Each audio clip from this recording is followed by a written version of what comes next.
New Lands, by Charles Hoyfort, Part 2, Chapter 18b. Someday I shall publish data that led me to suspect that many appearances upon this earth that were once upon a time interpreted by theologians and demonologists, but are now supposed to be the subject matter of psychic research, were beings and objects that visited this earth, not from a spiritual existence, but from outer space. That extra geographic conditions may be spiritual, or of highly attenuated matter, is not my present notion, though that, too, may be someday accepted.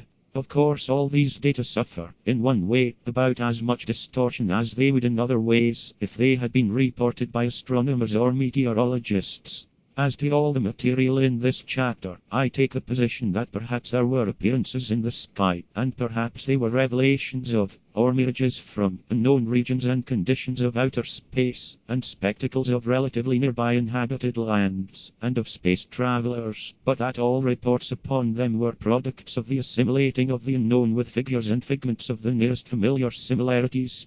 Another position of mine that will be found well taken is that, no matter what my own interpretations or acceptances may be, they will compare favorably, so far as rationality is concerned, with orthodox explanations. There have been many assertions that phantom soldiers have been seen in the sky. For the orthodox explanation of the physicists, see David Brewster's Letters on Natural Magic, page 125. A review of the phenomenon of June 23, 1744, that, according to 27 witnesses, some of whom gave sworn testimony before a magistrate, whether that should be mentioned or not, troops of aerial soldiers had been seen, in Scotland, on and over a mountain, remaining visible 2 hours and then disappearing because of darkness. In James Clark's Survey of the Lakes, folio 1789, is an account in the words of one of the witnesses. See Notes and Queries, Series 1, Volume 7, page 304.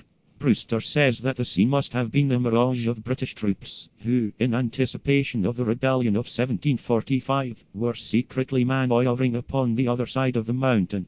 With a talent for clear seeing, for which we are notable, except when it comes to some of our own explanations, we almost instantly recognize that, to keep a secret from persons living upon one side of the mountain, it is a very sensible idea to go and manoeuvre upon the other side of the mountain. But then how to keep the secret, in a thickly populated country like Scotland, from persons living upon that other side of the mountain? However, there never has been an explanation that did not itself have to be explained. Or the phantom soldiers that were seen at Ugest, Silesia, in 1785. See Parish's Hallucination and Illusions, page 309.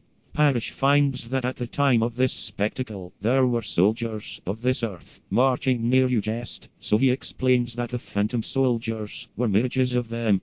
They were marching in the funeral procession of General von Kossel. But some time later they were seen again, at Ugest, and the general had been dead and buried several days, and his funeral procession disbanded, and if a refraction can survive independently of its primary, so may a shadow, and anybody may take a walk where he went a week before, and see some of his shadows still wandering around without him. The great neglect of these explainers is in not accounting for an astonishing preference for, or specialization in, marching soldiers, by mirages. But if often there be, in the sky, things or beings that move in parallel lines, and if their betrayals be not mirages, but their shadows cast down upon the haze of this earth, or broken spectres, such frequency, or seeming specialization, might be accounted for.